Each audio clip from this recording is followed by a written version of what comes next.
Do you need encouragement to turn tragedies into your own triumphant life story? If so, this podcast is for you. Listen to powerful guests who have persevered through challenges so you can gain strength to build your championship life. The host of Professor of Perseverance podcast, Dr. James Purdue. Hey, thank you again for coming in to the Professor of Perseverance podcast. I am Dr. James Purdue, the Professor of Perseverance himself. Hey, again, don't take that doctor so wild and out there. I can't write out a prescription for you, but if you need me to, I'll drive you to your pharmacist to help you out if that's what you need. So, but don't take it so wild. Just Professor of Perseverance or James. That would work. Hey, our topic again is always on overcoming adversity. Not just surviving, but thriving. Also, we want to kick challenges and adversities in the teeth and move on in life and have the best life possible. Hey, our guest today says that every journey to healing begins with hope. She has a message she wants to share with anyone who has felt like they're not good enough, anyone who struggles with self-doubt, low confidence, low self-esteem, anxiety, and or depression. This message is going to resonate with anyone interested in self-improvement and achieving greatness, regardless of the starting point. I like this statement. Regardless of the starting point, the pathway to progression is the same. It all begins with hope. Welcome to the show, Linda Bjork. Bjork. There it Bjork. is. James, thank you so much for having me today. I'm sorry. Yes. I'm going to get it. Bjork. It is. It's Bjork. Thank you. And thank you for coming in and sharing with us and giving us some inspiration, some motivation, some perseverance, and some hope when we're struggling. Thank you for being here. Thank you. So excited. So, all right. How's the weather in which you're at? Today it's a big old rainy day for us. Rainy day for you? Today is beautiful. Fall weather's coming in. It's cooling off, but it's still comfortable to be outside.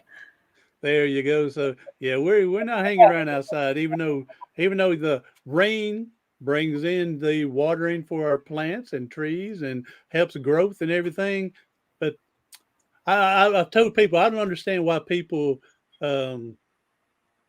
get so wound up when it's raining, because they're go, oh, it's raining, I got to get my umbrella, and I'll go, all it is an outdoor shower, right? I mean, when you're in the house taking a shower, you're getting water all over you. What's the difference? It's just an outdoor shower. Temperature control, James. That's the difference. There you go, temperature control. Yeah. All right, Linda, again, thank you for being here, and let's go ahead and get started here. And let's how does your journey? How does it begin?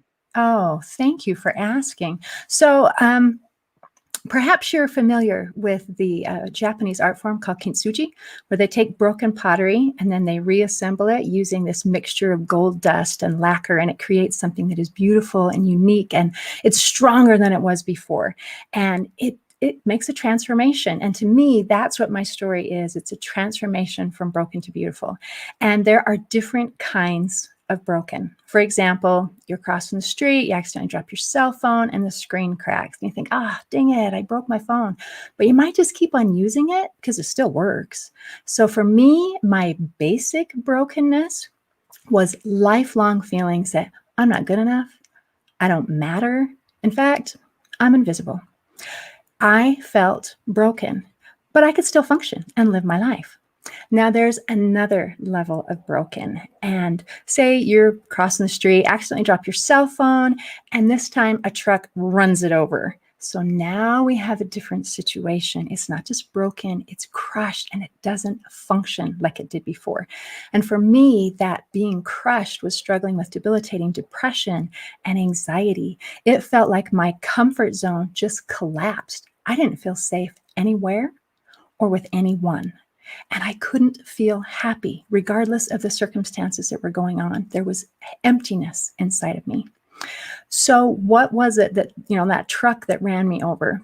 Well, we all have challenges and struggles in our lives, and I'm no exception. I've dealt with poverty, I've dealt with sickness, I've dealt with trauma.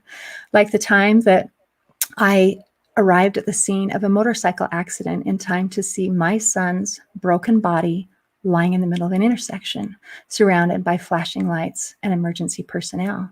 And James, that is a scene that I'll never forget. And I took my teenage daughter in to get some outpatient surgery, just something simple to help with a female issue she was having. And it involved some cutting and cauterizing. And the doctor said, a little bleeding is normal, so don't worry about that, but watch for blood clots and watch for infection. So I brought her home, I put her to bed, and then about every half hour, I'd just tiptoe in and peek to see if she was doing okay, and she was sleeping. And after several hours, she texted me. I'm in the kitchen, she's in her room, and she says, Mom, will you come to my room? I need to show you something. And so I go into her room and I say, hey, you're awake. How are you doing? And she didn't answer me with words. She just threw off the covers, and she was soaked in blood from her chest all the way down to her feet. And there aren't words to describe the panic and the terror that I felt, also coupled with horrible guilt, because I'd been checking on her the whole time and I thought she was okay. And the reality is she was bleeding to death right under my nose. I also was awoken in the night by a phone call that my 9-month-old grandson had had a seizure and was not expected to make it through the night. He was life-flighted to Primary Children's Hospital, where they did an emergency surgery to try to relieve the pressure, followed by another very delicate brain surgery to try to preserve his life and to relieve the problem. And they were successful in preserving his life, but unfortunately, he did sustain brain damage during this ordeal. I also have another grandchild who was diagnosed with cancer at age 5 months. So everyone has challenges in their lives, and we do the very best we can to be able to handle it and to move forward. But sometimes we're hit with something so big or so unexpected, or maybe so many things in a row, that we don't handle it very well, and we allow ourselves to become overwhelmed. And when that is the case, we can be in danger of sliding into depression. And that is what happened with me.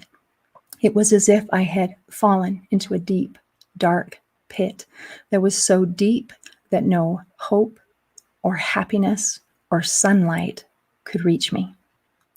And in this deep, dark place, there were no windows and there were no doors. And I didn't see any way out. I thought, well, this is my new reality. From here on out, this is as good as it gets. And the best that I can ever hope for is to be able to endure in misery for the rest of my life. And I was in that place for about 5 years, but almost no one knew, because I wanted to be normal. And if I couldn't be normal, at least maybe I could look normal. So all the energy that I had was used to mask and pretend that everything was okay and that I was fine. About 5 years in, my sister, who was training at that time to become a life coach, she was planning this women's retreat, and she had rented a condo in the mountains, and she was going to invite a group of women to come, and for 3 days and 3 nights, she was going to teach about how to be happy and how to, live a fulfilled life. And she invited me to come. And when I received that invitation, it made me sick. I thought, there is no way that I could handle being around other people, strangers, for 3 days, day and night. There's no way I could handle that. And besides, there is no point, because I'm hopeless. I am stuck, and absolutely nothing is going to be able to help me. So why bother? So I didn't want to go, but the idea kept running through my head, and I gathered all of my courage and I went. And I am so glad that I did, because that decision changed my life. It was as if my sister lowered a ladder down into my deep, dark pit, and she showed me a way to climb out. And it was very much a ladder, not an elevator. It was not instant with the press of a button. It was hard. It took time and it took effort, but it worked. I have learned from my experiences that healing is not like flipping on a light switch. It is not instant. It is more like a sunrise.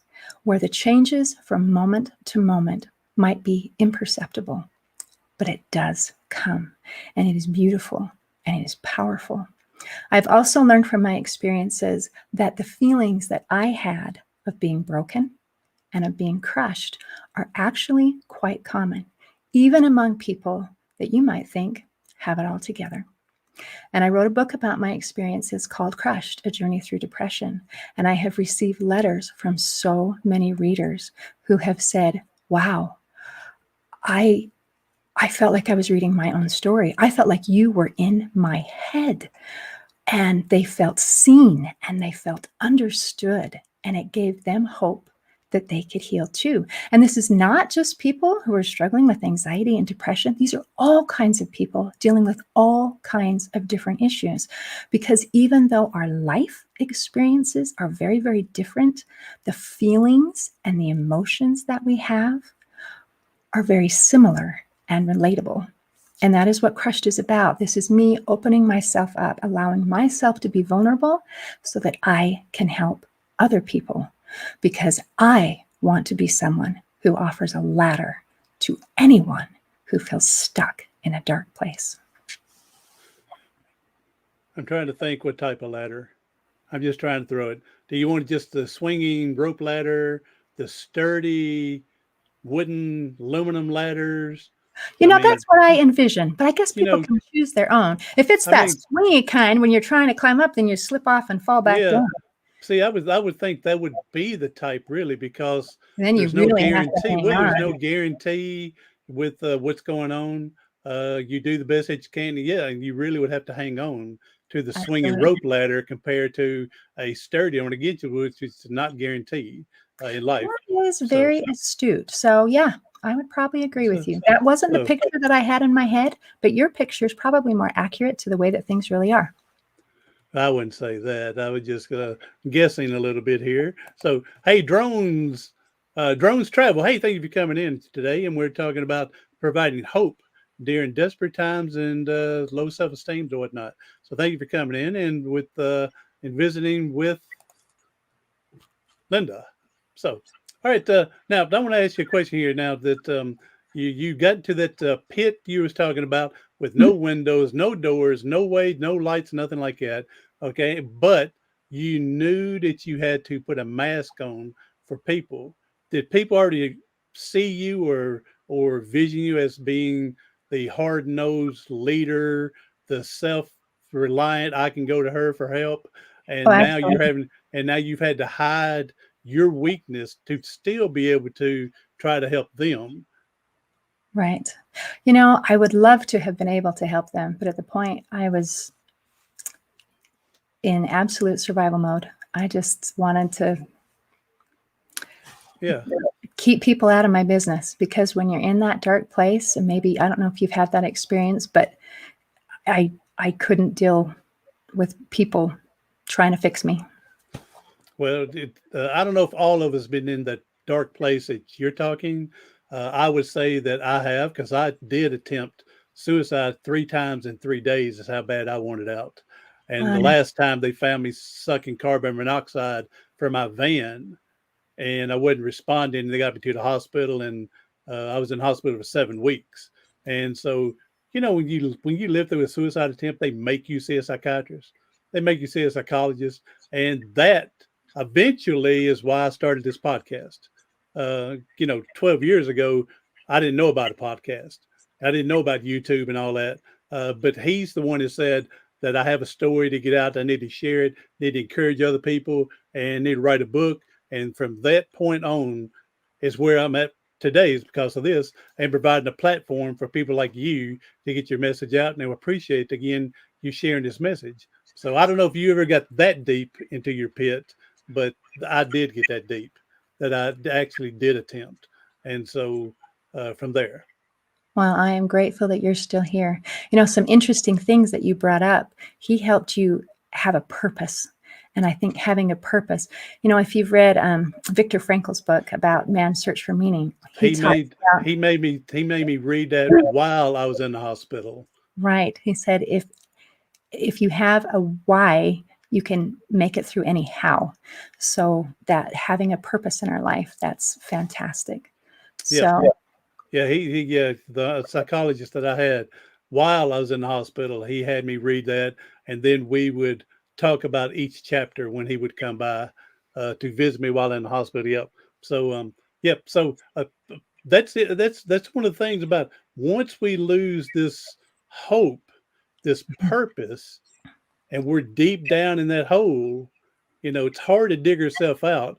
And I mean, even though there's so much internet access we can do to look for help, to try to find a way out, if we don't go and hunt for it ourselves, if we don't ask for help, it's very rare and hard to dig yourself out of there. well, that's very true. No one can heal without their permission. It can't be done. So I like to say that every journey to healing begins with hope. And it begins with hope literally, and it also begins with hope as an acronym. So the H stands for having a hunger for healing, a hunger for happiness. When we're satisfied with the status quo, nothing changes. And if I kind of would like to have that, still nothing changes. That desire has to reach a tipping point. And the tipping point is when we want to change more than we want to stay the same. We can have the things that we want, but we have to really want them. And you can tell when you've reached that tipping point because you're willing to do something about it. The O stands for being open. When I was struggling with depression and anxiety, I was closed tight, tight, tight, like a little armadillo rolled up in a ball. And they do that to try to protect themselves. And that's absolutely what I was trying to do. I was trying to protect myself from real and imagined dangers or whatever. But you can't heal when you're closed tight, tight, tight. We have to be able to open up a little. For me, the first thing was opening up to admitting to another person that I was not in a good place. I had to be open to receiving help. And that was hard. I had to be open to learning some new ways of thinking, and to be open to trying new things and being open to change. All of those things require a little bit of being open. Now, I did not go from being tight, tight, tight to being arms open wide. It started with just a teeny little crack in my armor of just admitting to another person, I am not in a good place. And that was my start. The P stands for positive expectancy. So positive expectancy means you're expecting a positive outcome. And according to all of the researchers and psychologists, any type of mental or emotional issue requires that positive expectancy in order to have success, because you're not going to put the work in if you don't think it's going to make any difference. But the good news is hope is possible. Change is possible. Healing really is possible. And the E stands for empowerment. When we are feeling like we can't handle our problems, when we're feeling a victim mentality, when we're feeling low self-worth or anxiety or depression or any of these types of things, we feel powerless, and we have to be able to get our power back. And power is a concept that's often misunderstood. I'm not talking about a hierarchical power where I get to command other people and tell them what to do. I'm talking about power over me, power that I know that I can handle my challenges and that things will be okay, even if I don't know what okay looks like. And the power to be able to be resilient, the power to be able to feel comfortable in my own skin, the power to feel confident, not arrogant, but confident. And all of these types of things require getting our power back. And how we get our power back is a combination of learning and doing. And if we just learn something, education is wonderful, but by itself, it doesn't change things. It's not until we apply it that things begin to change. Otherwise, you can have a book, but if you just read it and stick it on the shelf, it's not self-help, it's shelf-help. It didn't do any good. It is that learning and doing that make the changes, and it's a beautiful thing. And the hardest process is that first step of opening up, because you're embarrassed that you're telling people where you are. You're so vulnerable, what you're afraid they're going to look at you wrong, because again, if they've come to you all this time for help, and now they don't realize how far you are, and now to open it up, that's got to be the key to the beginning. Again, we don't have to like what we're going through, but we have to accept it to be able to move forward to heal. That's absolutely true. I agree completely. So it's and I'm glad. Do you think that your sister, with being the life coach and planning all this out, she had an idea that you were hurting to ask No you to come? clue. Had no clue. Not a, Okay, no clue. So, wow. So something just wanted you. She just wanted you to come as the sister help to help things out, and then she found out different. yeah. So that's what would you call that? A miracle in itself. That's was that would Oh, they would a plan in itself that came out. That we absolutely. don't, we the Bible says, I don't know how, I'm not into religious and spiritual, throwing it out to everybody, but it does say we have a plan, that God has a plan for us, and for her to be able to bring that to you without knowing, man, to me that's just a miracle right there. Oh, it was. It was. She saved me, and I needed saving. Yeah. So, and reaching, wow, that's amazing from there. So, all right, so let's go on. What else? Talk about now. How are you able to, even though you're down and out and you're trying to hide from everybody, but you're also portraying how positive you are in life and persevering, and knowing you here in just this last 20 minutes, you've seemed like a very positive person. I mean, were you so positive and everything beforehand? Did you experience a low self-esteem and just kept it there? Did you have to learn on being more positive, and persevering? And how did all this take place? That is an excellent question. And it is almost a little bit complicated because, like I mentioned before, I have always struggled with that low self esteem and feeling like I didn't matter. You mattered. Other people matter, but I didn't matter. I was intended to be the servant to help everybody else, take care of everybody else, serve everybody else, do all of those kinds of things. And I did have a very positive, optimistic outlook, except for about myself. So, I could be happy and positive and build people up and tell them all the things and totally believe it, tell you how awesome you are. But if I try to tell myself that, oh, those were definitely lies, not a good thing. So that's where I was. So let me share some of the tools, some of the things that I used as my sister. We went through this little retreat, and again, it's not like flipping on a light switch. That was the start where I felt like maybe she has something that could help me, where before I felt like nothing can help me. And I was desperate enough that I was willing to try anything. And so it's like, okay, tell me what to do and I will do it. And Now, so, let me ask this question here. Isn't it amazing that we hear people outside of us when we want to try something new or whatever, and they'll say, "Oh no, you're going to fail at that. Oh no, you're wasting your time with that. Oh no, you're not good enough. No, you're not smart enough." And we can listen to them till the days go, and we want to fight against them, to prove to them how good and better we are. But we would beat ourselves up to death to this, we're no good, we got this, low self-confidence, whatever, low self-esteem, and we will beat ourselves up to death more and listen to our own inner negativity before we would let anybody else talk bad about us. that's so true. And the things that I would say to myself in my mind, I would never, ever say to another person because Exactly, I exactly. encourage And and well, I build you wouldn't people say up, it, but you I would didn't say it to another person, but you wouldn't take it from another person. I would be offended, but I'd probably think they're probably Exactly. right. Yeah. Okay. Okay. Okay. But I got you. I then, get you. I get you. Okay. All right. Go ahead then.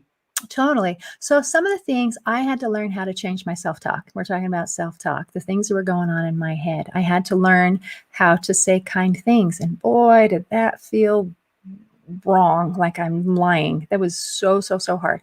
But a lot of the things that to do to try to change the way that you think and the way that you talk to yourself are not about thinking about what you're thinking. They're actually things that are pretty easy.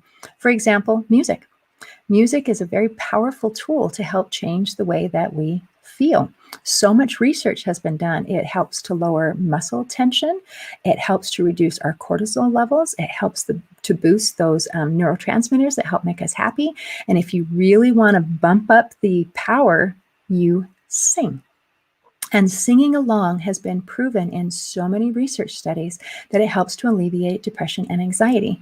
In one study, they took, two groups of people who were struggling with depression and anxiety. One group, they said, just keep doing what you're doing. The other one, they said, the only thing we want you to change is to sing every day. And then after 30 days, they checked with the two groups. The one that was the control group were exactly where they were before. The one who had been singing had significantly lower levels of depression and anxiety. And it is amazing because that is the only change that they made. It's not magical like, wow, I sang a song, so woohoo, I'm all better. But it's that little bit, line upon line. It makes literal chemical changes in your body because depression is not just in your head. It's not a matter of snapping out of it. It is chemical. And so that's why we go to doctors. That's why we get, medication if we need it. But there are also things that we can do ourselves that literally change the chemistry in our bodies to help create that better balance. And singing is one of the things that is incredibly powerful. They don't even know all of the reasons why. Scientists have found there's this little tiny organ in the inner ear called a sacculus. And when we sing, it gets stimulated and that sends an immediate boost of pleasure to the brain. And it's really a cool thing that they found out. So they're still finding out that we know it works and we've noticed this, and this. We don't know all the reasons, but it works. And it sounds so funny because when you're in that dark, dark, dark place and you think there is nothing and someone gives you something like, well, I think you should sing a song every day for part of your routine. You're thinking, what? I mean, are you mocking me? Are you not taking my problem seriously? Have you heard me sing before? And unfortunately, the little sacculus doesn't care what your voice sounds like, just as long as you're singing, which is a good thing because my voice is a choir voice, not a solo voice. Just saying.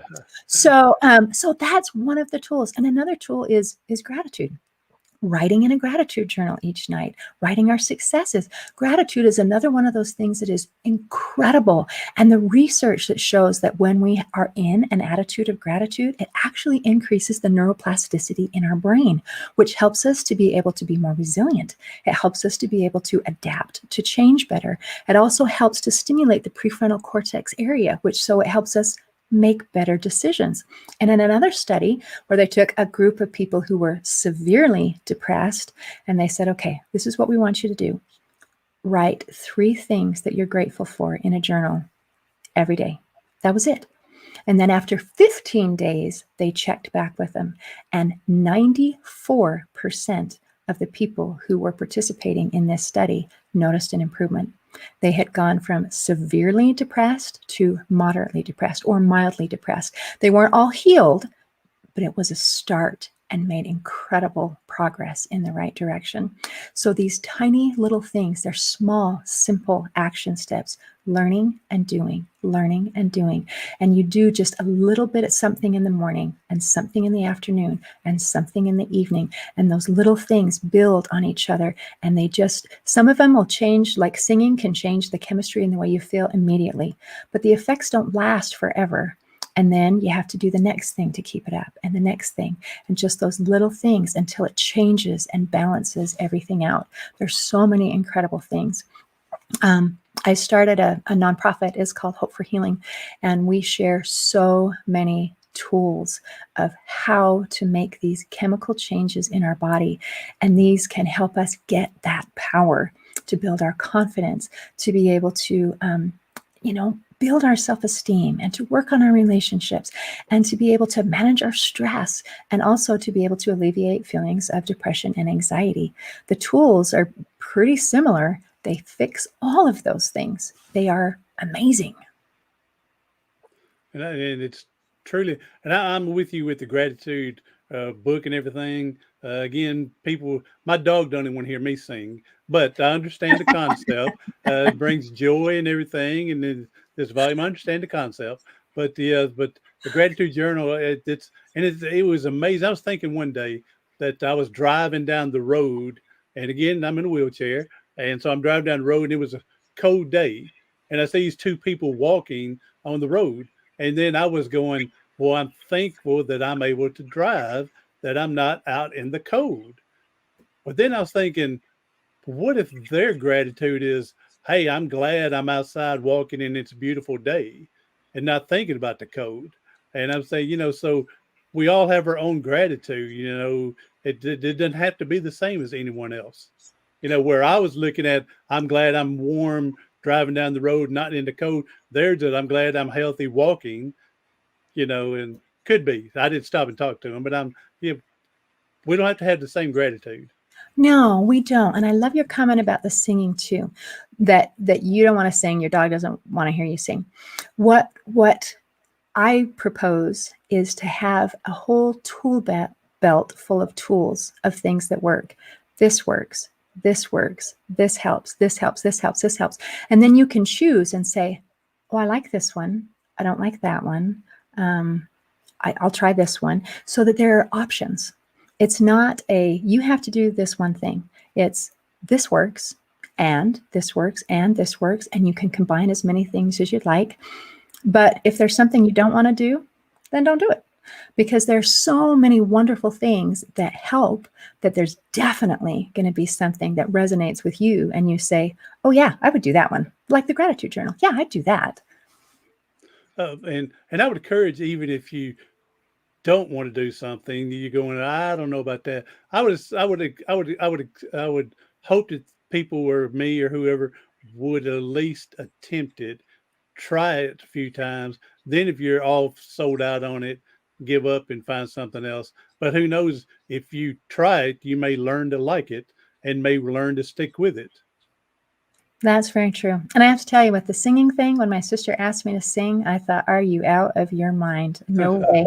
So I would go in the bathroom and close the door. But it did help. So, there's ways to make things work. So going through the process is wonderful and makes incredible changes. Most people can see marked improvement within 30 days or 15, even with the gratitude thing. But I also, for myself, I want to keep myself in a good place. And so I maintain and have just a little daily routine. I still write in my gratitude journal. I write each night something that I'm grateful for and some success that I had that day. And for me, I also write, where did I see the hand of God today? And in the morning, I try to make sure to have just some quiet time and to do some things and to exercise, those things that help to keep you in a good place. Because bad things don't necessarily stop happening once you are in your healing process. So if I can give you an example, last week, my husband and I, it was our anniversary. And my husband's a pilot. We have a little plane, and we flew to, I'm in Salt Lake. We flew to Yellowstone. And then when we were flying back, we had a catastrophic engine failure in flight. And the engine threw a rod. It blew a hole right through the case. The plane was shaking and it was smoking, and I thought it was on fire. And I was scared. I was really scared because we could die. And so from there, I've been with my husband for a long time, so I know what you do if an engine fails is you look for a place to land. And we couldn't make it back to the airport. So it's, where are we going to land? Where are we going to land? Is there a safe place that we can land? And fortunately, there was a road, a frontage road next to the freeway that didn't have any cars on it right then. So we were able to land.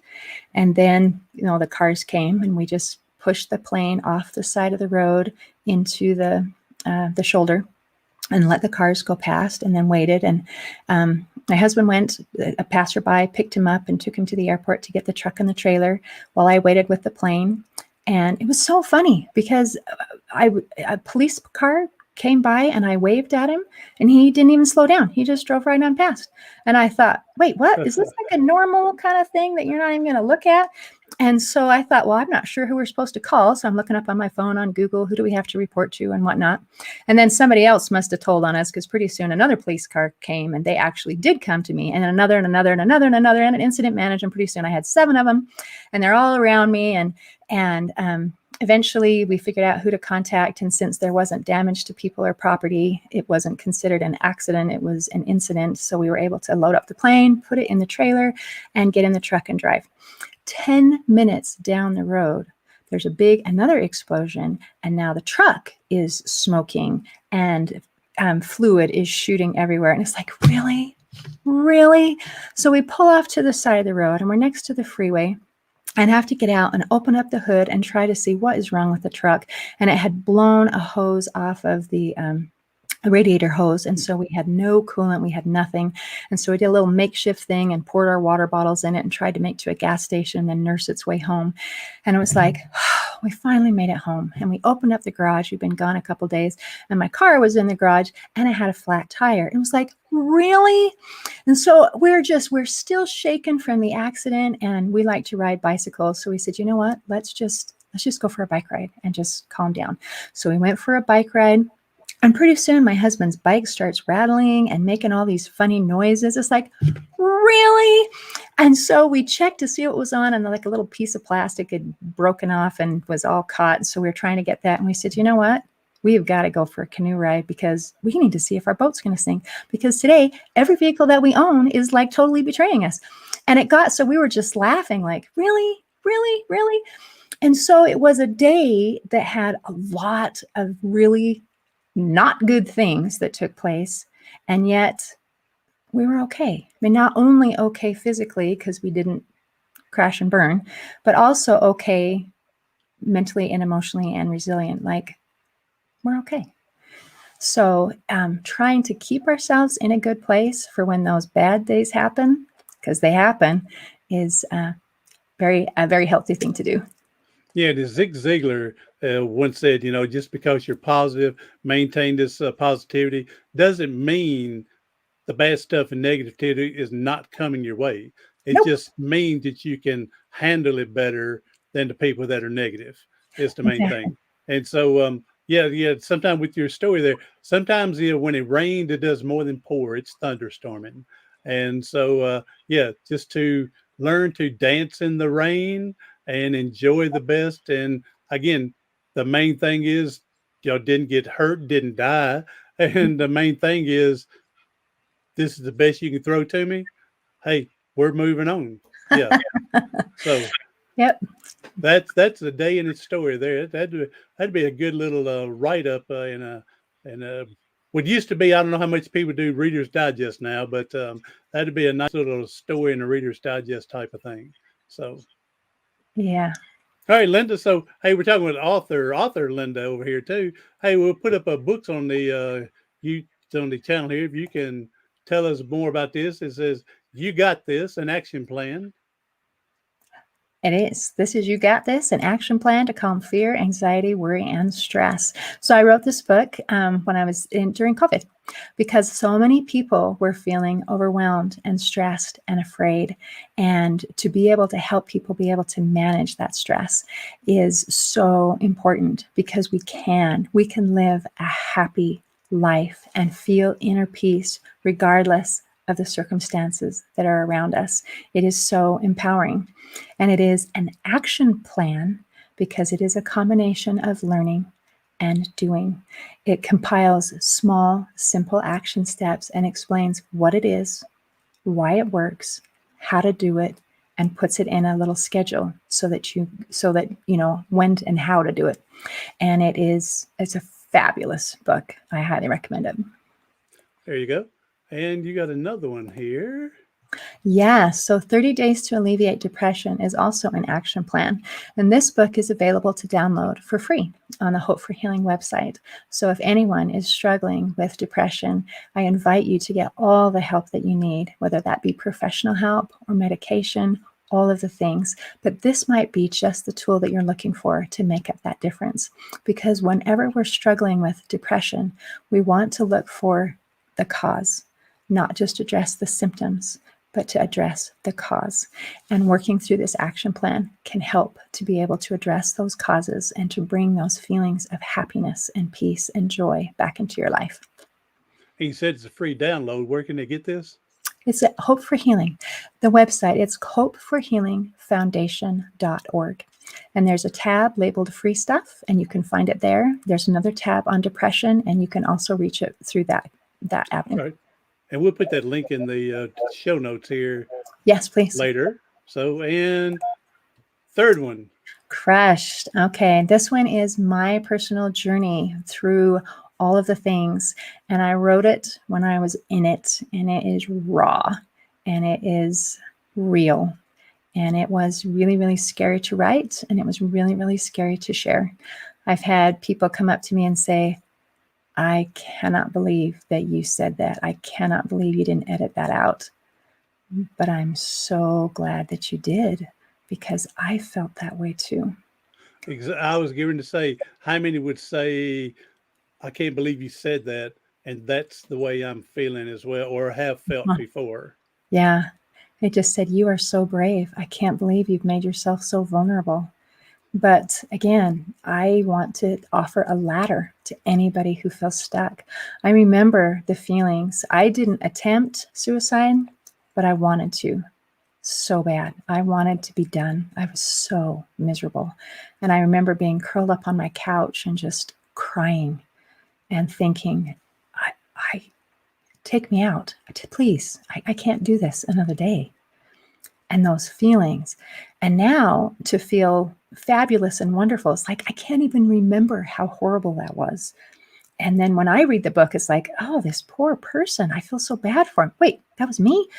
But to look back and to realize that other people are still curled up on their couches feeling the way that I felt, if I didn't reach out and at least invite someone to help, to change and to heal and to offer a ladder, whether or not they choose to accept it, has to be up to them. But I am obligated to invite and to offer because I've experienced it. And today we have Linda Bjork. I know I got it wrong again. It's Bjork. That's close enough. Bjork. And I ought to be able to get that because I used to have a York's Food Town store. I grew up York. So Yeah. Bjork. Mm-hmm. So, and that spell for the people that on the podcast is Linda, Linda, Bjork, Bjork. And if you give us some of your social media, how people can get a hold of you, maybe they want to come get your book, get some information, talk to you, get some consultation or something. And we'll put those in the show note as well. But if you want to tell people how to find you. Oh, perfect. So first place I would recommend is to go to the Hope for Healing website at hopeforhealingfoundation.org.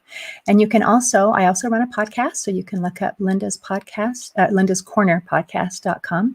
And you can find me on Facebook at Linda's Corner Podcast and also on Instagram.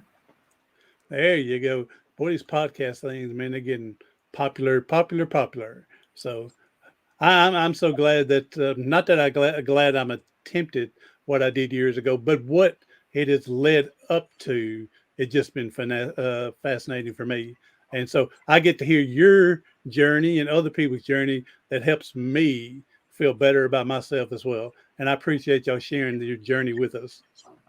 Thank you. So, and I guess that's it, except for one more thing here, Linda, if you will. We know that there are people hurting and struggling today. If you can leave us with a positive message to help them get through today, that'd be a blessing in itself. Oh, wonderful. To anybody who's struggling, I just want to share two things. One, you're not alone. There are other people who have been through it and they understand how you're feeling. And two, there is hope for healing. And I like what you said, no matter where you're starting at, we all have to starting point is with hope. And so, yeah, once we get that hope and purpose back in our life, we have a way to start moving forward again. So, all right, Linda, thank you for coming in. Everybody else is coming in on the replay. Hey, be sure to share this out. It's providing hope and inspiration, motivation for people that are hurting and struggling. Again, you don't have to be low self-esteem, low confidence, whatnot. You don't have to be a spinal cord injury, but you know that the message you're providing to help you get through struggle is all the same. So share us out to someone you know it's going to help. And for everyone else, do something today, tomorrow, something next week that's going to help you persevere past your